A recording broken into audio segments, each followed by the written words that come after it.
Happy Monday, everyone. I hope you're having a great day.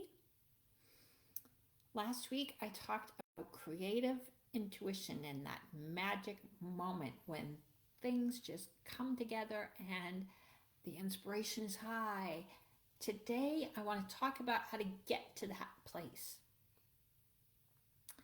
It takes a lot of time and effort to get to that magical place. You have to be persistent and you have to have determination and you have to really put the time in. You have to walk the walk. It doesn't just happen overnight.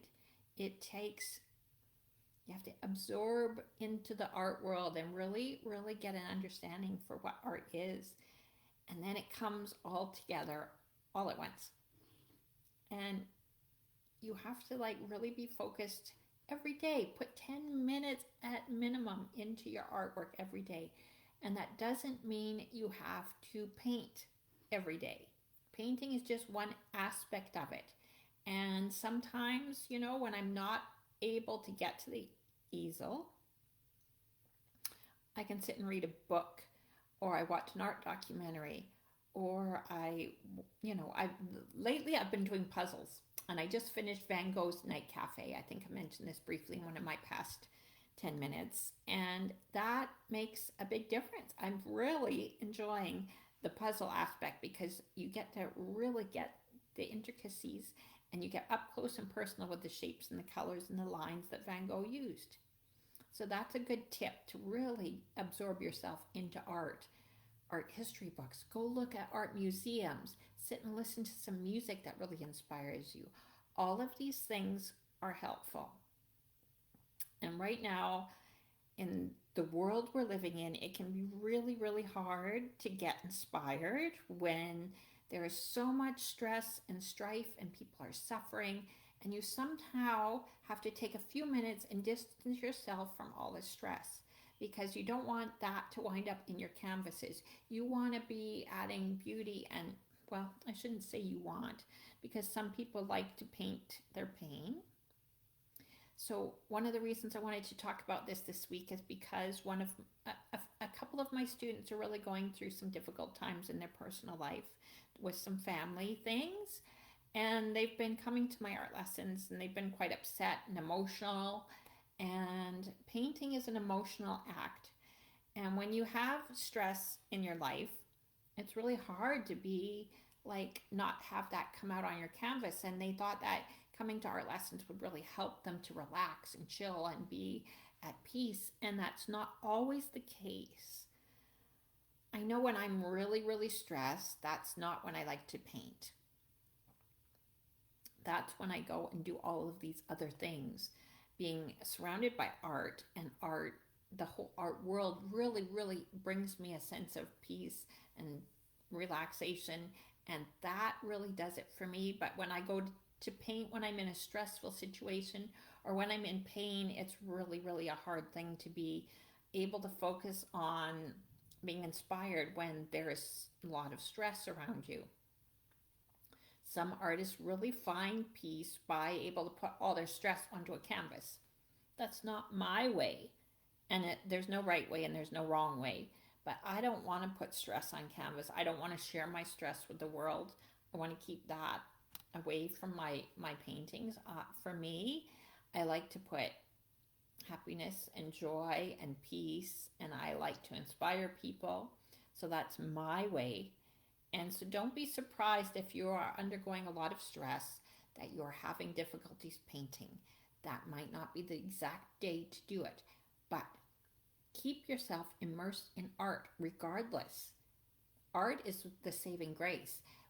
All through COVID, it was a different kind of stress because art was something that wound up bringing me and my students together, and we came together as a community of art and like-minded people, and painting together despite the lockdown and pandemic really uplifted us. So it's a different kind of stress, though. The pandemic was a global stress, and we can support one another in our art ventures, so that's really important.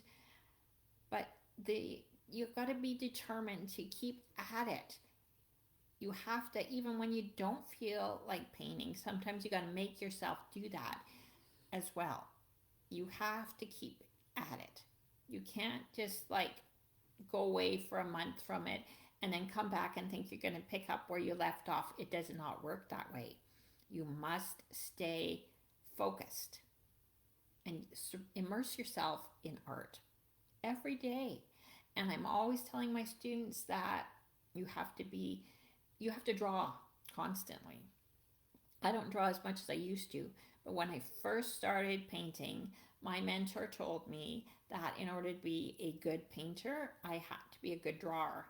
And drawing was not one of my favorite things. Some artists love to draw and they could spend hours doing it. That was not my case.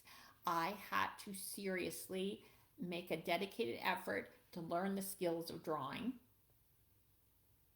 And it's very, very important to have, to be able to draw, to be able to, and that helps me to be able to see clearer and to see the shapes, the negative shapes, the composition, the line. All of those things are very valuable with your sketchbook.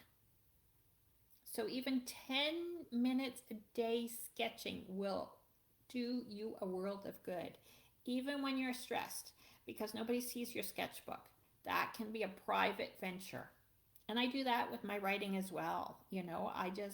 That's something for just my eyes and my eyes alone. Nobody has to see it, so you can mess it up and it doesn't have to be right. If you take your sketchbook, draw for 10 minutes, it doesn't work out, that's fine. Put next to it, move on, and come back to it the next day. Nobody has to see it. So keep focused on your drawing. 10 minutes every single day. Don't fail. What else do I want to mention to you? You have to be a good drawer, to be a good artist. It will take you miles being able to draw. I did it begrudgingly, but I got there. I did get there. I was focused, determined, and persistent. What else do I need to tell you? Creative. Just like, well, I look at my notes here. Documentaries. Art documentaries are always a good source of inspiration. And I'm going to, I've got plans to write about some of my favorite documentaries in one of my blog posts, so I will keep you posted on that. I want to keep you guys, immersed in this whole world. And there's also some great art movies that I'm going to put a list out in my blog, so you can have a quick reference for going when you need a fix. It'll be there for you, okay? So just give me a little time. I'm working towards my lists for you guys, because I want you to have a go-to whenever you need to pick me up and some inspiration. These things can do it. You don't always have to be painting, but that brush does need to keep moving. But these things can help you get to that point. What else do you? Oh yes, big point right here. Take a breath. I'm going to tell you another very important part of being an artist is that you have to be still once in a while. True. You have to be able to go outside, sit in nature, hear the birds, be quiet. The ideas will come to you. This is not an easy thing for a lot of us, I know. A lot of us are busy people. We got things to do, grocery lists, this, that, and the other, social media, never-ending things, got to order stuff, do this, do that. I've got a long to-do list myself today. I'm going to put all of that stuff aside. I'm going to go paint for a while. When you're painting, do not be thinking about your grocery lists and all those things that's on your to-do list. When you go sit outside, take some time. Really be in the moment. This is all sounding probably very new agey, but you got to do it. It's so important. That's when the ideas come. Kind of like when you're in the shower. I get ideas when I'm in the shower too. You've got to be still. Good artists can be still. They've got to be able to hear the messages. Hear the ideas. Get the ideas. See the colors in the trees. Okay? So that's going to be my takeaway for today. Doesn't have to be a long time. You don't have to sit there for an hour meditating or anything. I'm saying go outside and just be still, regroup 10 minutes, then go back to work. You will be shocked at how great the stuff flows. And I just want to quickly mention that I have 2 spots that have come up in my Wednesday afternoon class. They don't come up very often. So if you are liking what you're hearing in some of my 10-minute Mondays and you want to try it out, drop me an email. I've put a link in the below this video. So if you want to check out my website, go check that out. And I would love to have you come paint with us. It's online or in person here at the studio. So 2 spots that are just available. They probably won't be there for very long. So drop me a note, and if you'd like to try out painting with me and my students. You can do oils, acrylics, whatever your medium. Yeah, we can do it all. So let me know if you want to come and join us. And that's it. 11 minutes in. Whoa, I've gone over. Okay, have a fantastic week, and I will see you back here next Monday for some more 10-minute art tips. Have a good one, everyone. Bye for now.